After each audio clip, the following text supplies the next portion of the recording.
حضرت سیدنا داؤد علیہ السلام کی یہ عادت مبارکہ تھی، آپ معاملات نمٹانے کے بعد بیس بدلتے اور بازار میں چلے جاتے اور لوگوں سے پوچھتے داؤد علیہ السلام کے متعلق تمہارا کیا خیال ہے۔ اپنے اپنے لوگ مختلف آراء کی تجاویز پیش کرتے۔ ایک دن جبریل علیہ السلام انسانی شکل میں مشتقل ہو کر داؤد علیہ السلام کے سامنے آ گئے۔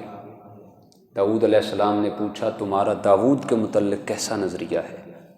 تو جبریل علیہ السلام عرض کرنے لگے وہ ہیں تو بڑے نیک پاکیزہ انسان ہیں، لیکن ایک بات ان کی الگ ہے، وہ بیت المال سے کھانا کھاتے ہیں، لوگوں کے مال سے کھانا کھاتے ہیں۔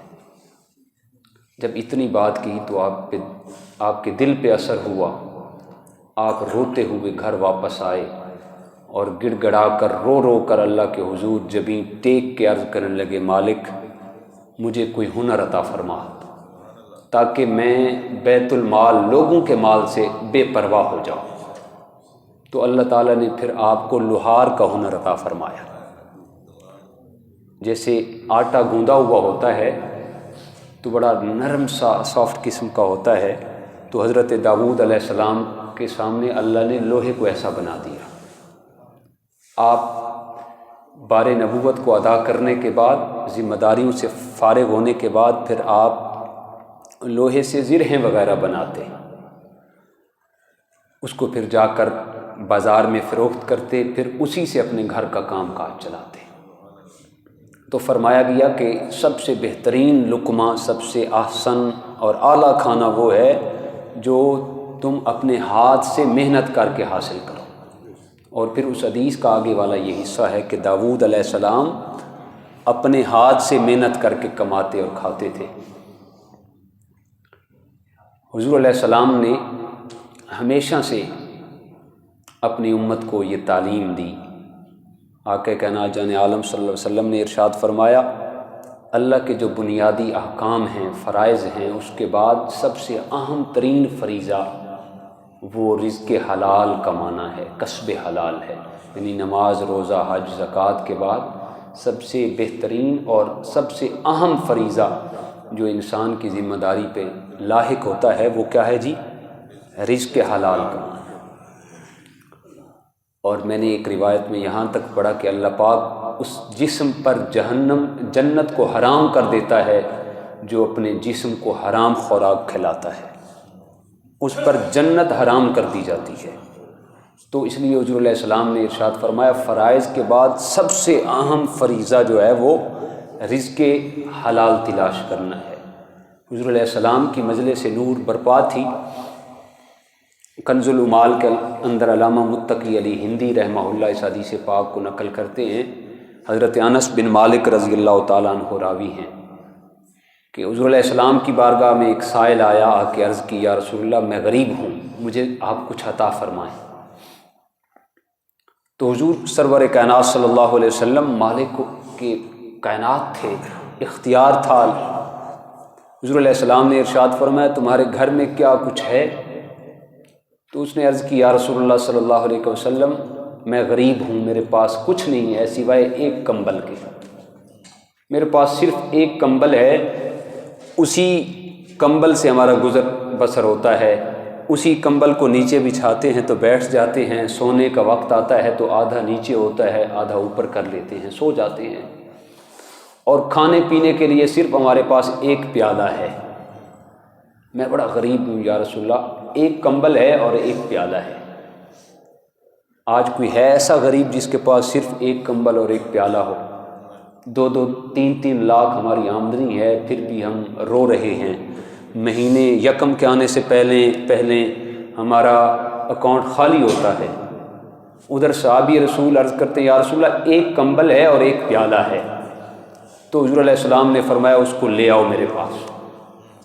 ایک کمبل اور ایک پیالہ لے آیا گیا تو حضور علیہ السلام نے بھری مجلس میں اعلان کر دیا کون ہے جو ایک کمبل اور ایک پیالے کو خریدے گا؟ اس نے یہ عرض نہیں کی یا رسول اللہ بندہ نواز میرے پاس ایک پیالہ ہے، ایک کمبل ہے، اس کو بھی آپ بیچنا چاہ رہے ہیں؟ کچھ نہیں، وہ جانتے تھے کہ حضور جان عالم صلی اللہ علیہ وسلم جو بھی کریں گے بہتر کریں گے۔ حضور علیہ السلام نے اعلان فرمایا کون اس کمبل اور اس پیالے کو خریدے گا؟ تو ایک صحابی کھڑے ہوئے عرض کرتے ہیں یا رسول اللہ صلی اللہ علیہ وسلم 1 درہم میں یہ دونوں چیزیں میں خریدتا ہوں، 1 درہم میں۔ تو حضور علیہ السلام نے فرمایا یہ کم ہے، اور کون ہے جو اس پیالے اور اس کمبل کو خریدے؟ دوسرے صحابی، یعنی یہ بولی لگی، دوسرے صحابی کھڑے ہوئے عرض کرنے لگے یا رسول اللہ صلی اللہ علیہ وسلم 2 درہم میں میں خریدتا ہوں۔ تو حضور علیہ السلام نے فرمایا 2 درہم مجھے دو اور یہ پیالہ اور یہ کمبل لے جاؤ، یہ تمہارا ہے۔ اس آدمی کو آپ نے بلایا جس کے وہ کمبل اور پیالہ تھا، جو غربت کی شکایت لے کر حضور علیہ السلام کے پاس آیا تھا۔ آقا کائنات نے فرمایا یہ 1 درہم پکڑو، یہ کھانے پینے کے لیے 1 درہم کا سامان اپنے گھر لے جاؤ، اور دوسرا درہم جو تھا حضور علیہ السلام نے ارشاد فرمایا بازار میں جاؤ، اس 1 درہم کا کلہاڑا خرید کر لاؤ۔ کیا فرمایا؟ اس کا کلہاڑا لے کر میری بارگاہ میں آؤ۔ 1 درہم کا وہ کھانا لے کر اپنے گھر والوں کے پاس دے کے آیا، 1 درہم کا وہ کلہاڑا لے کر حضور جان عالم کی بارگاہ میں آیا۔ قربان اس غربت کے، اس مقدر پہ قربان 1 درہم کا کلہاڑا لایا گیا، اور آقا کائنات نے اپنے دست شفقت سے اس کلہاڑے کے اندر دستہ ڈالا اور فرمایا یہ کلہاڑا پکڑو اور بازار میں چلے جاؤ، لکڑیاں کاٹو، خود بھی کھاؤ اور لوگوں کو بھی کھلاؤ۔ خبردار 15 دن میری بارگاہ میں نہیں آنا، تو نے 15 دن محنت کرنی ہے۔ فرمایا جاؤ کلہاڑے کے ساتھ لکڑیاں کاٹو، خود بھی کھاؤ اور لوگوں کو بھی کھلاؤ۔ یہ کیا ہوا کہ میری بارگاہ میں آ گئے، غربت کی شکایت کر رہے ہو؟ تو امام جلال الدین سیوطی رحمہ اللہ فرماتے ہیں 15 دن کے بعد در منصور کے اندر اس آیت کے مطابق 15 دن کے بعد وہی شخص حاضر ہوا۔ حضور علیہ السلام نے فرمایا ہاں نوجوان کیا معاملہ ہے؟ تو عرض کی گئی یا رسول اللہ صلی اللہ علیہ وسلم کہاں وہ وقت تھا میرے پاس صرف 1 کمبل تھا، اب میرے گھر کے پورے بستر بن چکے ہیں۔ یا رسول اللہ کہاں وہ وقت تھا میرے گھر میں 1 پیالہ تھا، اب میں نے پورے گھر کے برتن بنا لیے ہیں۔ اور امام سیوطی فرماتے ہیں آگے، یہ اپنی طرف سے حدیث پاک کے اندر یہاں تک تھا، لیکن امام سیوطی نے آگے ایک جملہ لکھا کہ حضور علیہ السلام کی بارگاہ میں اس نے جانے سے پہلے 10 درہم اپنی جیب سے نکالے، عرض کی یا رسول اللہ آپ کو تو ان کی ضرورت نہیں ہے، لیکن جو اصحاب صفہ ہیں ان کی خدمت کے لیے یہ میں آپ کے بارگاہ میں تحفہ پیش کرنا چاہتا ہوں، آپ کی بارگاہ میں یہ تحفہ دینا چاہتا ہوں۔ کہاں جو روٹی کی شکایت لے کر حضور کی بارگاہ میں آیا تھا، 15 دن کام کیا، گھر کے سارے بستر بھی بن گئے، برتن بھی بن گئے، اور 10 درہم اصحاب صفہ کے لیے ضیافت کے لیے بھی پیش فرما دی۔ حضور علیہ الصلوۃ والسلام حضرت عبد الرحمن بن عوف جب مکہ میں تھے تو سب سے بڑے تاجر تھے، پورے مسلمانوں میں سے سب سے امیر کبیر تاجر حضرت عبد الرحمن بن عوف تھے۔ آپ جانتے ہیں جب آقا مکہ سے ہجرت کر کے مدینہ طیبہ آئے تو سارا کچھ چھوڑ چھاڑ کے مکہ سے آپ مدینہ آئے۔ حضرت عبد الرحمن بن عوف جب مدینہ آئے تو خالی ہاتھ تھے، تو حضور علیہ السلام نے مواخات مدینہ قائم کیا، ایک مہاجر کو اور ایک انصار کو آپس میں بھائی بھائی بنا دیا۔ زمانے کے اندر ایسا مثالی بھائی چارہ اخوت کا جو معاشرہ اور ایکسیپٹ ہے، یہ میثاق مدینہ اور مواخات مدینہ سے چلتا آ رہا ہے۔ زمانے نے آج تک ایسا معاملہ نہیں دیکھا، ایسی عظیم اخوت کی اور بھائی چارے کی مثال پیش کی۔ حضرت ابو ایوب انصاری مدینہ کے سب سے امیر کبیر آدمی تھے، تو حضور علیہ السلام نے عبد الرحمن اور حضرت ابو ایوب انصاری کو آپس میں بھائی بھائی بنا دیا۔ تاریخ کے اندر ملتا ہے کہ حضرت ابو ایوب انصاری نے اپنا سارا مال اکٹھا کیا اور آدھا مال حضرت عبد الرحمن بن عوف کے سامنے رکھ دیا کہ آج کے بعد میرے آدھے مال کے مالک آپ ہیں۔ یہاں تک انسانی ہمدردی تھی کہ فرمایا میری 2 بیویاں ہیں، ایک کو پسند کر لو، میں اس کو طلاق دے دیتا ہوں، عدت گزرنے کے بعد اس کے ساتھ تمہارا نکاح کر دیا جائے گا۔ لیکن حضرت عبد الرحمن بن عوف بھی اخوت کے معاملے سے آگاہ تھے، آشنا تھے، عرض کرنے لگے مجھے تمہارا مال نہیں چاہیے، مجھے بیویاں نہیں چاہیے، میرے اوپر بس اتنی سی کرم نوازی کر دو، مجھے بازار کا راستہ دکھا دو، مجھے بازار کا راستہ دکھا دو۔ اور پھر وہی تاریخ دہراتی ہے اس بات کو بھی، جب حضرت عبد الرحمن بن عوف رخصت ہوئے اس دنیا سے، تو جو آپ کی 2 بیویاں تھیں آپ کے پاس اس وقت جب آپ فوت ہوئے مدینہ طیبہ کے اندر، اس انداز میں اللہ نے مال و دولت کی فراوانی عطا کر رکھی تھی کہ بیویوں کو 8واں حصہ دیا جاتا ہے، تو صبح سے لے کر دوپہر تک 2 مزدور سونا کھودتے رہے حصہ دینے کے لیے، دوپہر تک وہ سونا کٹائی میں اس کی مکمل نہیں ہوئی تھی، اتنا اللہ پاک نے آپ کو عطا کر دیا تھا۔ حضرت عبد الرحمن بن عوف فرماتے ہیں آپ سے پوچھا گیا کبھی آپ نے غریبی کی خواہش کا اظہار بھی کیا؟ اتنے امیر کبیر ہیں، کبھی یہ بھی دل میں آیا کہ کاش میں غریب ہوتا؟ تو حضرت عبد الرحمن بن عوف فرماتے ہیں ہاں، ایک دن میرے دل میں یہ خیال ضرور آیا، کاش میں غریب ہوتا، امیر نہ ہوتا، کاش میں غریب ہوتا۔ پوچھا گیا وہ کیسے؟ تو انہوں نے فرمایا ایک دن حضور علیہ الصلوۃ والسلام کی بارگاہ میں میں بھی حاضر تھا، حضرت سعد انصاری رضی اللہ تعالیٰ عنہ صحابی رسول حضور کی خدمت میں آئے۔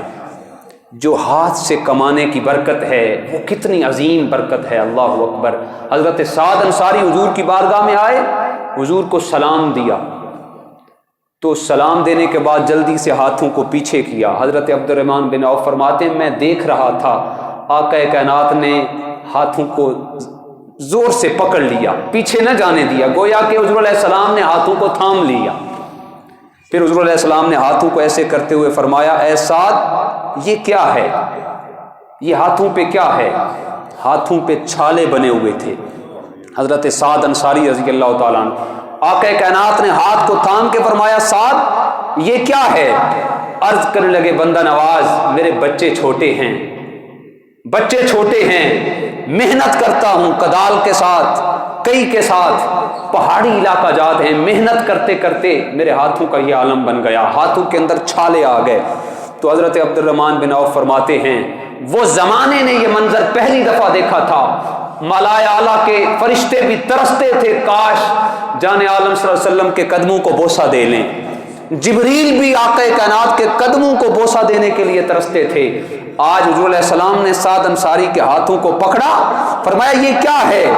آقا کی آنکھوں سے آنسو بہ رہے تھے، حضور علیہ السلام حضرت سعد انصاری کے ہاتھوں کو بوسے دے رہے تھے، سعد انصاری کے ہاتھوں کو بوسہ دے رہے تھے۔ حضرت عبد الرحمن بن عوف فرماتے ہیں میں اس وقت یہ سوچ رہا تھا کاش آج میں امیر نہ ہوتا، میں غریب ہوتا، کاش میں آج غریب ہوتا۔ آقا کائنات نے بوسہ دے کر زمانے کو یہ عملی پیغام دیا کہ بینک بیلنس ہونا اور بات ہے، ہاتھوں سے محنت کر کے روزی روٹی کمانا یہ اور بات ہے۔ جو ہاتھ سے محنت کر کے روزی روٹی کماتا ہے القاسب و حبیب اللہ، وہ اللہ کا بھی دوست ہوتا ہے اور اللہ کے رسول کا بھی دوست ہوتا ہے، وہ اللہ کا بھی دوست ہوتا ہے اور اللہ کے رسول کا بھی دوست ہوتا ہے۔ تو آقا کائنات جان عالم صلی اللہ علیہ وسلم نے سب سے زیادہ جس چیز کو پسند کیا وہ اپنے ہاتھ سے کمانے کو پسند کیا۔ آج ہمارا معاشرہ بالکل الٹ ہو چکا ہے، ہمارے بچے آج کہتے ہیں جب تک ابا مجھے 15 لاکھ کا دکان ڈال کے نہیں دے گا اس وقت تک میں کاروبار نہیں کروں گا۔ 1 2 3 4 لاکھ پہ تو بات بنتی نہیں۔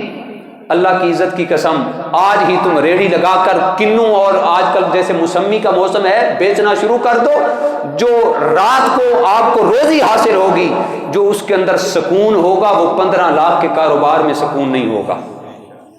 میں بڑا فخر محسوس، یہ جو ہمارے افغانستان سے بھائی پٹھان حضرات آئے ہوئے آپ دیکھیں گے یقین مانیں وہ کسی سے بھیک نہیں مانگیں گے، اور کوئی کام نہیں بھی آتا ہوگا تو چائے جیسے آج کل آپ دیکھتے ہیں چائے بیچنی شروع کر دیں گے، جوتے پالش کرنے شروع کر دیں گے اور چھوٹی سی ریڑھی لگا دیں گے اور وہ ایک دوسرے کو سپورٹ کرتے ہیں۔ ایک پٹھان کبھی بھی آپ میرے یہ مشاہدے سے گزرا، ایک پٹھان بھیک مانگ رہا تھا تو اس کے بھائیوں نے دیکھا تو اس کو انہوں نے 3-4 تھرماش لے کے دیے کہ کعوہ بیچو، آج کے بعد تم نے مانگنا نہیں۔ اور وہ پٹھان ہمارا بھائی ادھر بھی آتا ہے، ہماری اپنی مسجد کے اندر آتا ہے، 2-3 دفعہ قاری صاحب اور میں نے بھی اس سے کعوہ پیا ہے۔ تو ایک دوسرے کو سپورٹ کرتے ہیں. تو حضور علیہ السلام نے سب سے زیادہ جس چیز کو پسند کیا ہے وہ کیا ہے جی؟ اپنے ہاتھ سے محنت کرنا، روزی روٹی کمانا. حاتم طئی آپ نے سن رکھا ہے، بڑے سخی آدمی تھا حاتم طئی.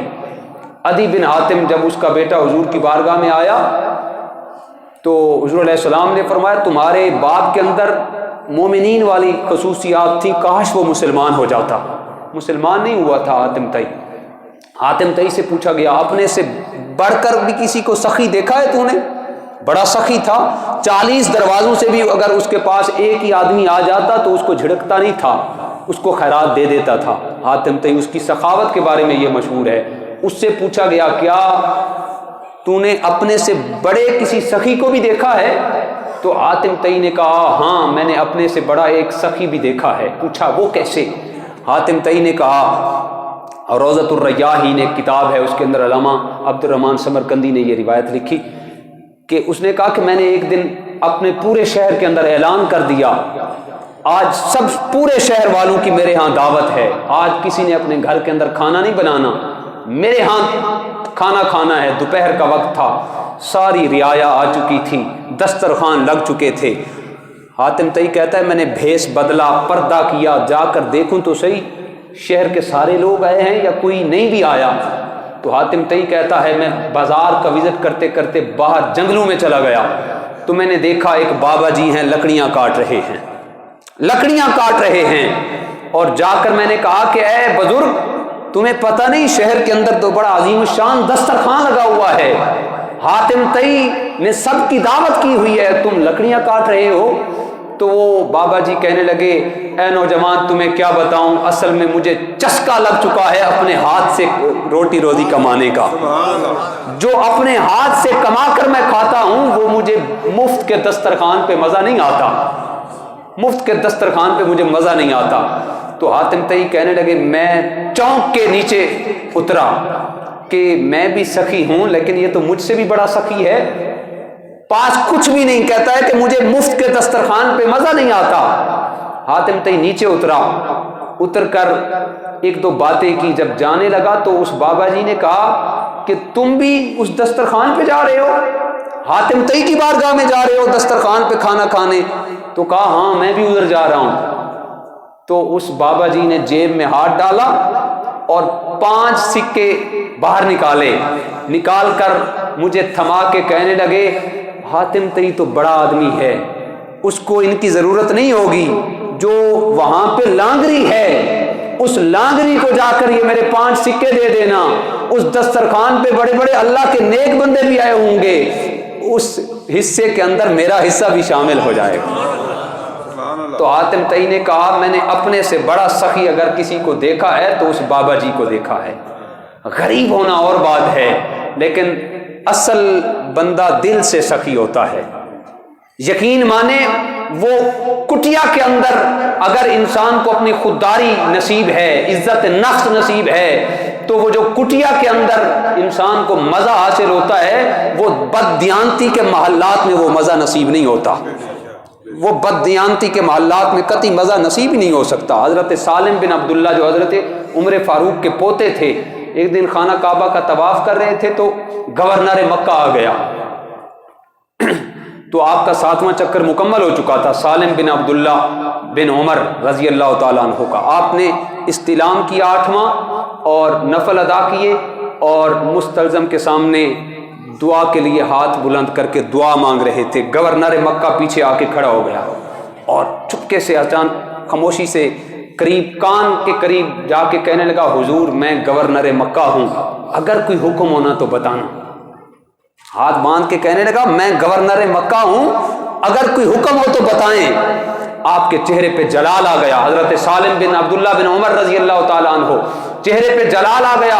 فرمایا تجھے گورنر کس نے منتخب کیا ہے؟ بے وقوف تو گورنری کے لائق ہی نہیں ہے، تجھے گورنر کس نے؟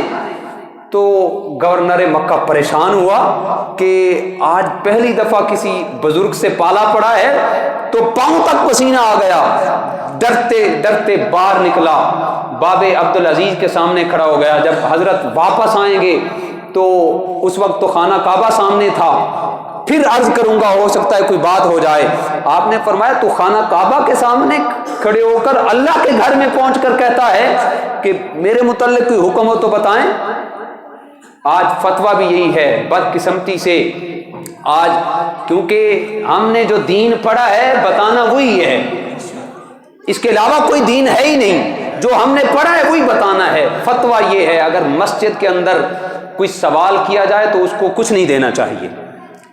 میرے اپنے ساتھ یہ بیتا ہے مسئلہ، میں نے بتایا 3 سال ہو چکے ہیں، 2-3 آدمی میرے نظر میں ایسے ہیں جو آج تک مجھ سے ہاتھ نہیں ملاتے کہ میں نے جو مسئلہ کیوں بتایا تھا، کہ انسان کی انسلٹ ہوتی ہے جب فتویٰ آ چکا، شریعت کا مسئلہ ہے کہ اللہ کے گھر میں نہیں دینا چاہیے۔ اعلیٰ حضرت نے تو یہاں تک لکھا فتاوی رضویہ کے اندر کہ اگر بندہ 1 روپیہ اللہ کے گھر میں کسی کو دے دے تو باہر نکل کر کفارے کے طور پہ 70 روپے ادا کرے۔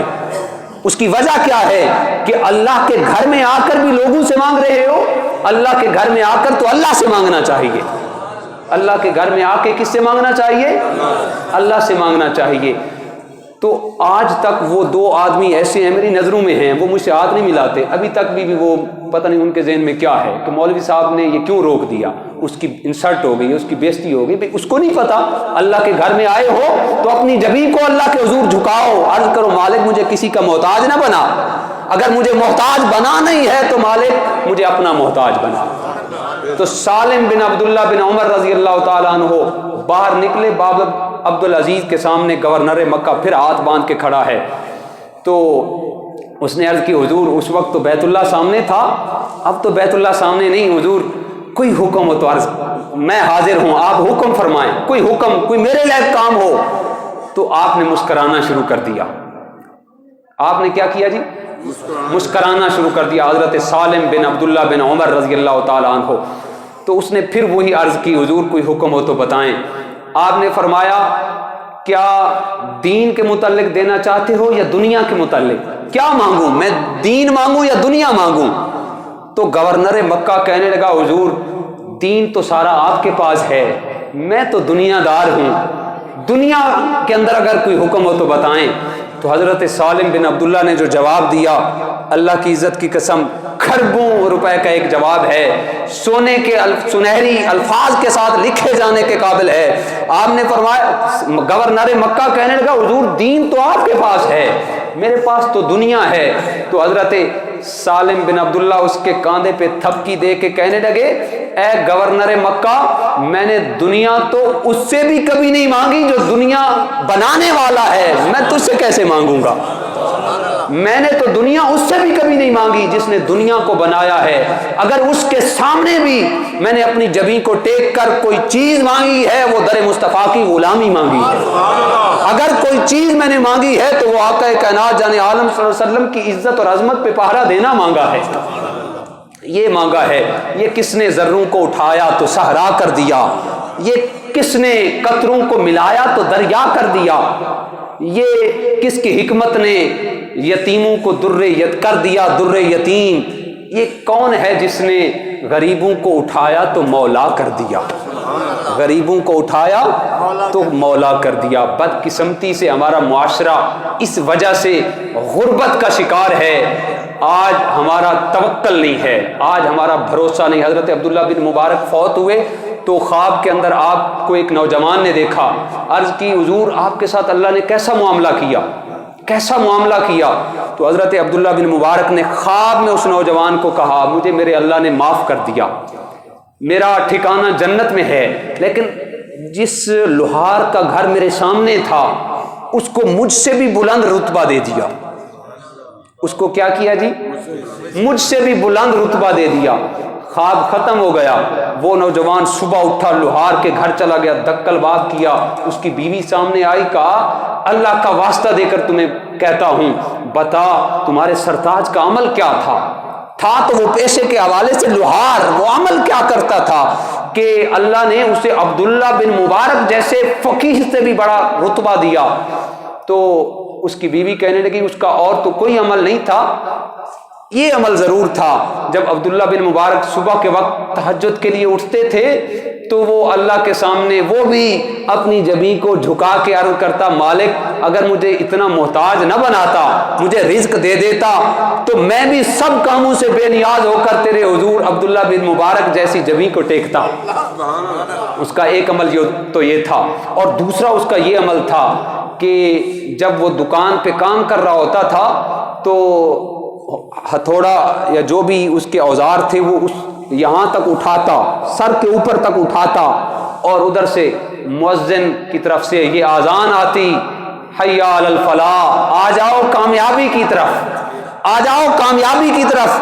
اللہ بہت بلند و بالا ہے، اگر اللہ کو بلند و بالا سمجھتے ہو، اگر رسول کائنات کی رسالت کی گواہی دیتے ہو، اگر فلاح چاہتے ہو تو آ جاؤ کامیابی اور فلاح کی طرف۔ تو وہ خاتون کہنے لگی، اس کا عمل یہ تھا، وہ کدال، وہ ہتھوڑا، وہ جو بھی معاملہ تھا اس کو آگے نہیں لاتا تھا بلکہ وہاں پہ پیچھے گرا دیتا تھا کہ اللہ کی طرف سے بلاوا آ چکا ہے، اب مجھ پر کوئی دوسرا کام جائز ہی نہیں ہے۔ وہ فوراً نماز کے لیے دست بستہ ہو کر مسجد کا رخ کر لیتا تھا۔